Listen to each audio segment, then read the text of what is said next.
चैत्र नवरात्रि की नवमी पर गोठड़ा माता मंदिर में आयोजित भविष्यवाणी कार्यक्रम में श्री महिषासुर मर्दिनी गोठड़ा माता जी ने लगभग 16 मिनट तक देश, समाज, राजनीति, मौसम और कृषि से जुड़े अनेक घटनाओं की भविष्यवाणी की।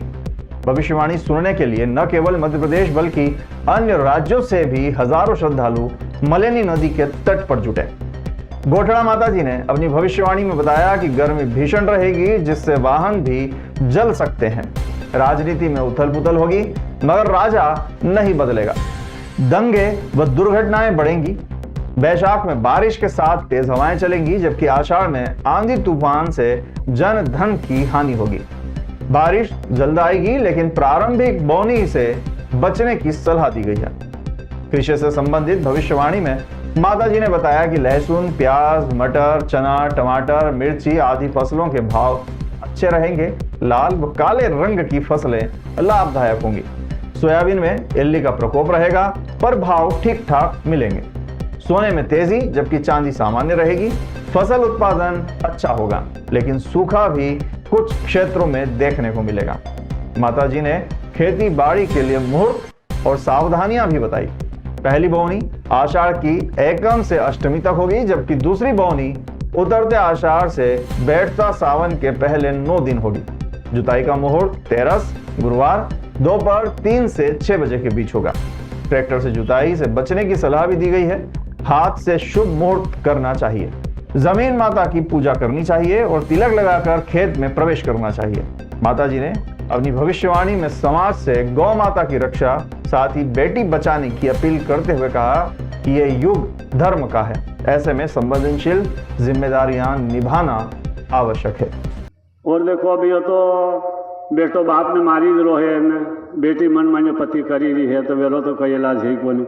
हाँ, पण अणी युग में पुण्य प्रताप ज्यादा है, तो थे लोग थोड़ी सी शांति बहुत बढ़िया है।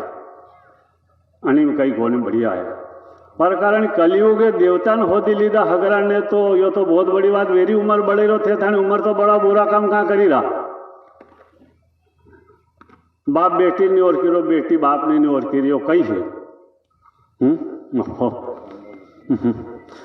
अरे थारा कांदा लक्षण तो थे कांदा लक्षण में ज्यादा आया हो, ताकि मैं कीधु थाने क्या शोभिन थाने बेकाड़ेगा ना, अबे कह माता जी भाव रुकी जे कार माता जी कहते भाव नहीं आवे तो या लक्षण सोयाबीन तो वैसे थाने बेकाड़े, पर हाँ इनके लक्षण भाव हो रहेगा। और कांदा बहुत बढ़िया रहेगा, थाने डरे कांदा में कांदा हो रहेगा, बहुत बढ़िया रहेगा। और सोयाबीन में इल्ली पड़ेगा और इल्ली रो प्रकोप ज्यादा रहेगा। सोयाबीन नो भाव तो मुँह कही तरी कार मुँह कही दो नहीं आवे तो हाँ, पण ठीक है, थोड़ा घणो बढ़ी जाएगा, ज्यादा नहीं बढ़ेगा। थे कही दो मान तो 20 पाई आई जा, समागा तो खूब पड़ी। फोन शांति मीडियम रहेगा। टमाटर होगा वो लाल सी तेज रहेगा, फोन भी तेज रहेगा। न रिपेयर दो बोदान तो वही की मुथान पहला ही कही रही थी। और थोड़ा सो वटला वटला गौ वटला देखो, पहली रक्षा गौ रक्षा करो, दूसरी रक्षा बेटी रक्षा कौन। बेटी थी तो थे तो हड़फड़स करी रखी, केवल जरूरत है कौन, पण थोड़ो सो ध्यान दई दीजो, नहीं तो थानो समय खराब आई गयो, करार कोरे आई गयो। और थे कौन एक जवानन मरी रहा, जवानन मरनु जे कहीं नहीं वेणु। एक पाप आका घर खाई रुका रे, हाँ खाए एक मरे, पाप तो सबने खाए। ये रो का इलाज है। और सावधान रो, करार कोरे आई गयो है, कई ठिकाणों नहीं है, कई वही जा। हाँ, पण मरो को नहीं, ये कही रहा हमारे शास्त्र बताई रहा कि यो वही जागा कई भी नहीं रहेगा। यो कलयुग भी उम्र बड़े लो थे भी बड़े लो, थोड़ा धर्म करा करी कर। और लाल सी तेज रहेगा, ठीक रहेगा, भाव हो रहेगा, तुवेर होगा, कप्पा होगा, गेहूं रो भाव हो रहेगा, मेथी रो हो रहेगा। गेहूं में कई ज्यादा विशेषता नहीं, मेथी रो हो रहेगा। राजनीति में तो थमान मालूम में देख लिठाने एक घेसेगा, हड़ पड़ज रहेगा, दम दशड़ रहेगा। ये वर्दी वाला लोग भी उभा जाए, ये भी दुखी रहेगा, कहा के ये मिंडा लड़ेगा नहीं, ये दौड़ेगा विसा और कही है। योर एंडेड फकीर भक्ति रहा है देखी रहा थे। और गेसक थान खूब सालेगा, राजनीति में धमाला सालेगा। वो लड़ाई दंगा खूब हैगा। वो कूड़ा तो भरे जाएगा, पर हाँ क्या क्या है गाना यो नहीं कहूँ थारस गांव में है के कली नगर में है के और कहीं और तो हगरे वेगा वर्का होगा। और पानी यो बता रहा था ना, श्रावण में नुम्मी बाद पानी खूब है। बेता श्रावणी नुम्मीरा बाद में पानी खूब है। और भादो बेतोज कोरो है, श्रावण में डबाडोर है, नुम्मी बाद पानी हुए। और कुंवार में भी पानी है, कुंवार में खूब पानी है। हवा सालेगा क्या क्या नुकसान हो जाएगा कुंवार महीने। और भादवा में आधा भादवा और चाह भी नुकसान होगा, पानी ज्यादा पड़ेगा। यूं यूं मत डरो, माता जी कहते चाह नहीं भरेगा पड़ेगा, वहां शो पड़ेगा कि तुम्हारा गांव नगर वहीं जाता रहेगा। वटला तो इनके भाव आई गया तो वटला और पूछवा लग गया थे, नहीं आवेगा तो पूछे दिन का बोले दिन का वटला भाव हो रहेगा। वो टमाटर भाव हो रहेगा, सणा भाव हो रहेगा, तुम्हारे मरस भाव हो रहेगा, हाथे हरा भाव हो रहेगा। खाली यो जे के चा भाटा पड़ी गया, चा ठंड पड़ी गई तो वेरो तो कई इलाज है कोई मार खाना।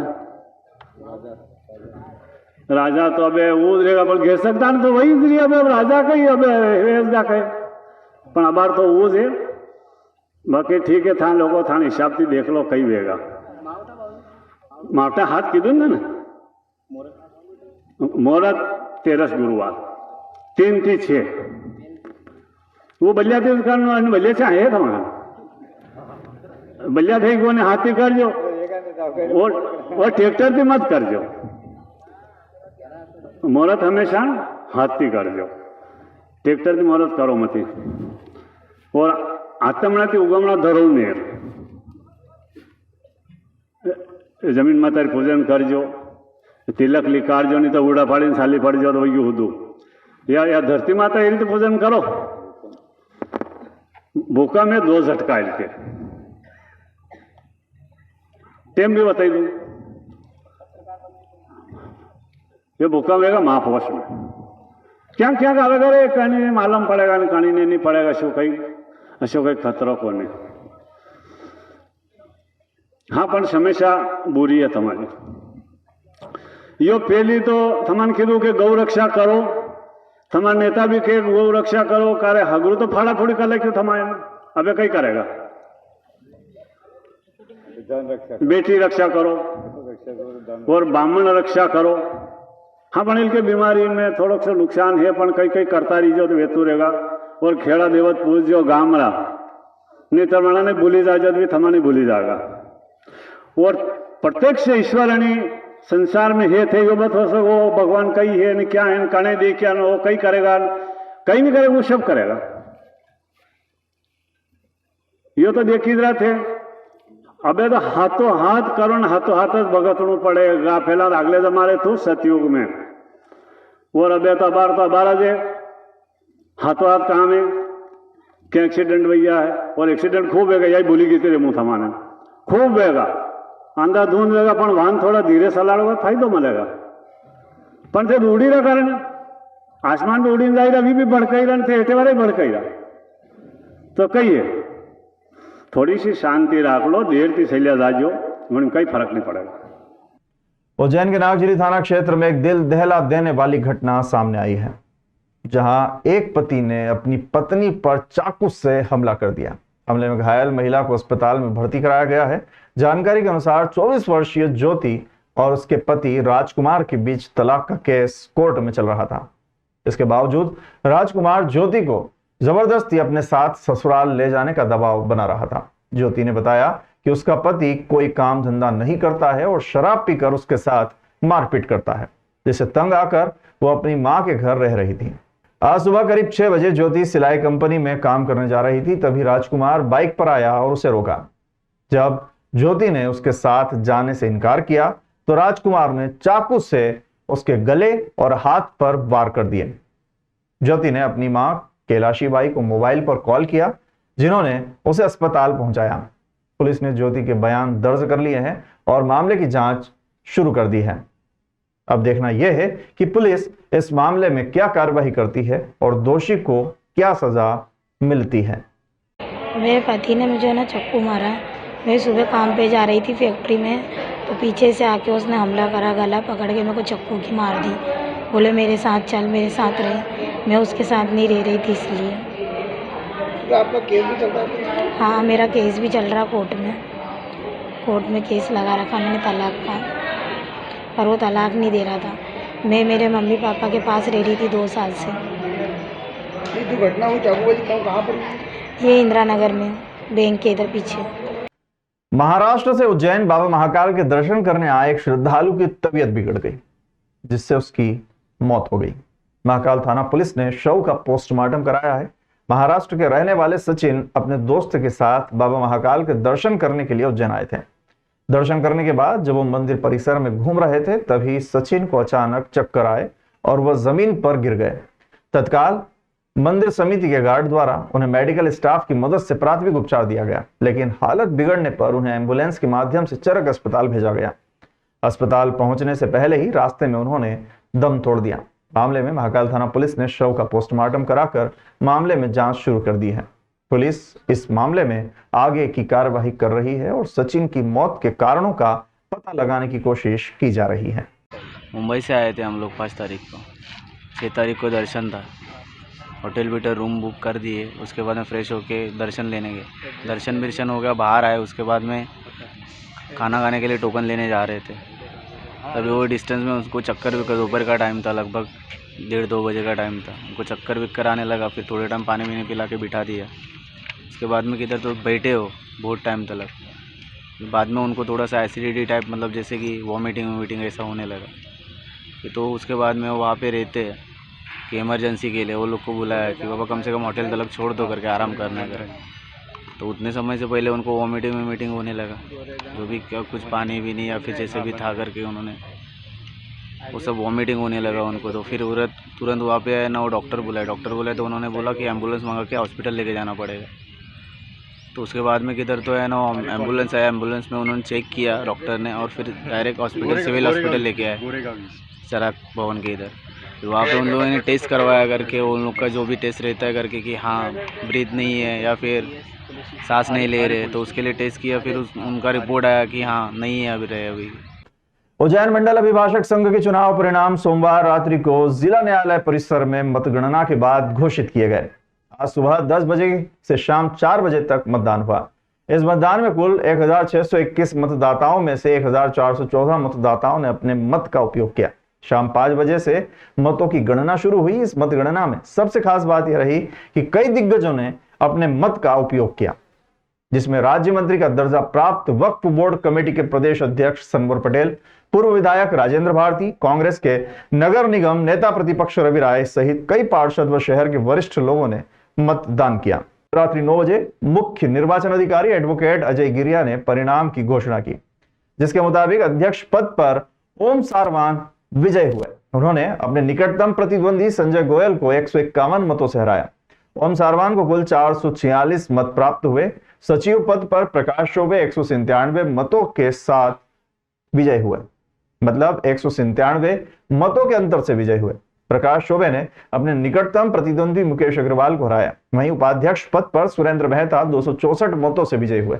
उन्होंने 688 मत प्राप्त किए। उन्होंने मुकेश उपाध्याय को हराया। कोषाध्यक्ष पद पर 270 मतों के अंतर से देवेंद्र शर्मा विजय हुए। उन्हें कुल 683 मत प्राप्त हुए थे। उन्होंने अपने निकटतम प्रतिद्वंदी हेमंत गिरजे को हराया। सह सचिव अधिवक्ता कल्याण के पद पर संदेश परिहार 486 मतों के अंतर से विजय हुए। सह सचिव पुस्तकालय के पद पर सुमन लता चौरसिया 494 मतों के अंतर से विजय हुई। सुमन लता चौरसिया ही सर्वाधिक मतों से जीतने वाली उम्मीदवार भी बनी। परिणाम घोषित होने के बाद विजयी उम्मीदवारों के समर्थकों ने ढोल धमाकों के साथ कोर्ट परिसर में जुलूस निकाला। इस दौरान बड़ी संख्या में पुलिस बल भी यहां मौजूद था। अध्यक्ष पद पर विजय होने वाले उम्मीदवार ओम सारवान और कोषाध्यक्ष बने देवेंद्र शर्मा ने मीडिया से चर्चा में कहा कि वो सभी 1414 मतदाताओं का आभार मानते हैं। इसके साथ ही वो बार एसोसिएशन के हित में सभी वकीलों के साथ मिलकर कार्य करेंगे। वहीं मुख्य निर्वाचन अधिकारी अजय गिरिया ने मीडिया से चर्चा में कहा कि उज्जैन बार एसोसिएशन में जातिवाद की हमेशा चर्चा होती है। इस बार जातिवाद को दरकिनार कर अनुसूचित जाति के ओम सारवान अध्यक्ष बने हैं, जो कि वकीलों के इस चुनाव में एक मिसाल है।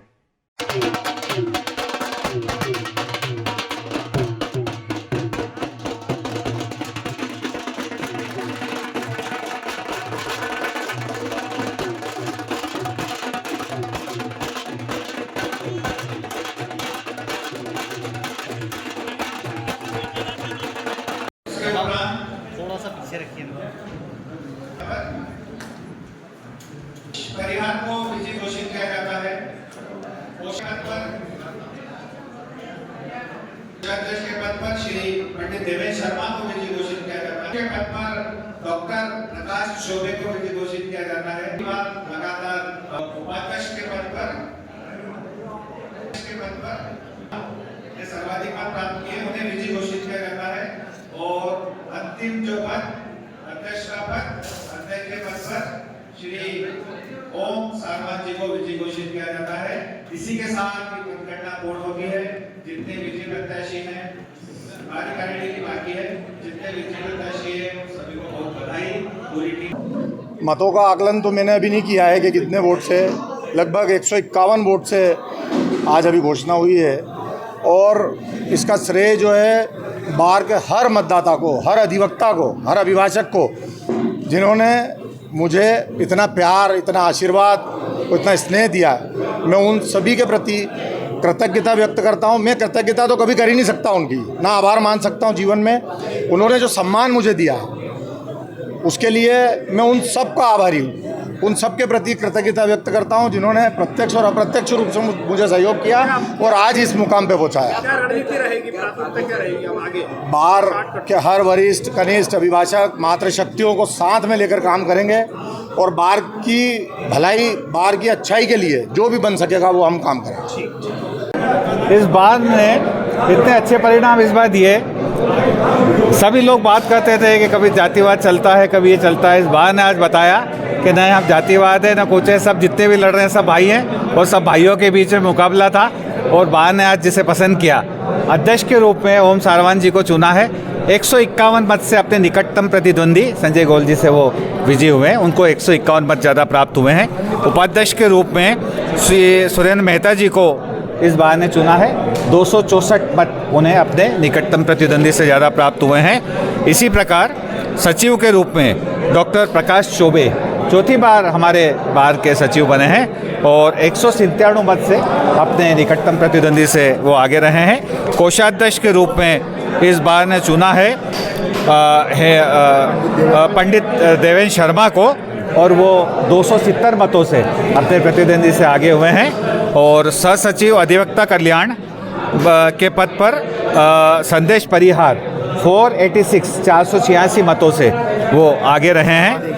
और अभी तक के जितने भी मत डले हैं, सर्वाधिक जीत का जो अंतर है वो संदेश परिहार जी के खाते में जाता है। और 400 नहीं, सबसे बड़ा जाता है पुस्तकालय सह सचिव सुमलता चौरसिया जीती है, निकटतम प्रतिद्वंदी से 494 मतों ज़्यादा जीती है। तो ये एक बहुत अच्छा परिणाम। 1400 टोटल 1621 मतदाता थे, 1414 मत डले हैं और 1414 मतों का यह परिणाम आया है। और पूरी टीम आज सुबह से लगी थी। सभी प्रत्याशियों का साधुवाद, आभार। आप सभी ने पूरा सहयोग दिया शांति से, और जितना भी मीडिया था आप लोगों का बहुत सहयोग रहा। आप लोगों ने हमेशा इस बार के चुनाव को नई ऊंचाइयां दी और आप लोगों का सहयोग भी निश्चित रूप से बहुत ही सराहनीय है। माधवनगर हॉस्पिटल में अब मरीजों को सोनोग्राफी की सुविधा आसानी से उपलब्ध हो सकेगी। कलेक्टर नीरज कुमार सिंह ने विधिवत रूप से सोनोग्राफी मशीन का उद्घाटन किया है। यह मशीन मुख्यमंत्री डॉक्टर मोहन यादव के निर्देश पर हॉस्पिटल को दी गई है ताकि आम लोगों को स्वास्थ्य सुविधा आसानी से उपलब्ध हो सके। रोगी कल्याण समिति सदस्य अभय विश्वकर्मा ने इस सुविधा के लिए काफी प्रयास किए थे। पहले माधवनगर हॉस्पिटल में डॉक्टरों द्वारा रोजाना करीब 10 महिला और पुरुष रोगियों को सोनोग्राफी लिखी जाती थी, जिनको चरक अस्पताल सोनोग्राफी के लिए जाना पड़ता था। लोगों को हो रही तकलीफ को देखते हुए माधवनगर हॉस्पिटल को शासन से सोनोग्राफी मशीन दी गई है। उद्घाटन समारोह में सीएमएचओ डॉक्टर अशोक पटेल, माधवनगर अस्पताल के अधीक्षक डॉक्टर विक्रम रघुवंशी, रोगी कल्याण समिति सदस्य अभय विश्वकर्मा सहित हॉस्पिटल के डॉक्टर और अन्य मेडिकल स्टाफ यहां मौजूद था।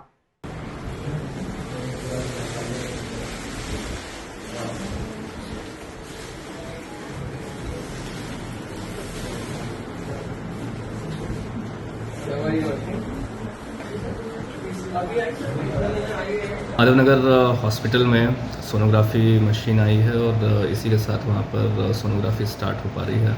तो इस तरीके से हमारा माधवनगर अस्पताल और बेहतर प्रसूताओं को सेवा देने में सक्षम होगा। आज उसका इनॉग्रेशन किया गया है।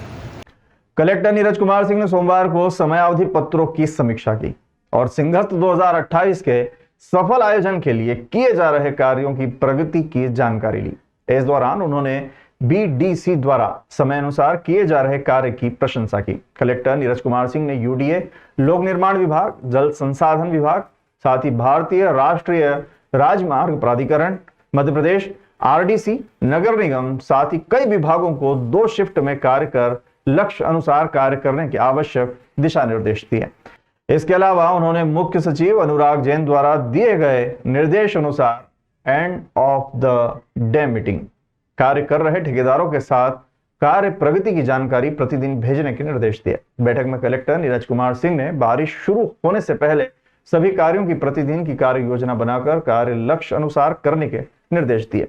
उन्होंने Medicity medical college, Simhastha bypass, Sadawal helipad, Mojam Khedi से श्री काल भैरव मार्ग, करोहन नई खेड़ी मार्ग, उज्जैन बड़नगर बाईपास मार्ग, राला मंडल उमरिया मार्ग, साथ ही हरी फाटक ओवरब्रिज, कान्हा क्लोज डक्ट परियोजना, सेवरखेड़ी सिलारखेड़ी परियोजना, घाटों की साफ सफाई, पुलिस हाउसिंग के कार्य, ऊर्जा विभाग, स्वास्थ्य विभाग के कार्यों की समीक्षा कर आवश्यक दिशा निर्देश दिए। बैठक में जिला पंचायत CEO जयती सिंह, अवर कलेक्टर महेंद्र सिंह कवचे, ADM प्रथम कौशिक, UDA CEO संदीप सोनी, साथ ही सभी विभागों के जिलाधिकारी उपस्थित थे। बैठक थी, इसमें जो है सभी जो निर्माण विभाग हैं जो कि सिंहस्थ से कार्य कर रहे हैं उनको एंड ऑफ डे मीटिंग करने के निर्देश दिए गए हैं और जहाँ जहाँ पर एक शिफ्ट में काम चल रहा है वहाँ पर डबल शिफ्ट में काम करने का किया गया है, जिसकी मॉनिटरिंग की जाएगी। उज्जैन में अप्रैल महीने में ही तापमान 42 डिग्री पर पहुंच गया है, जिससे लोगों को तेज गर्मी का सामना करना पड़ रहा है।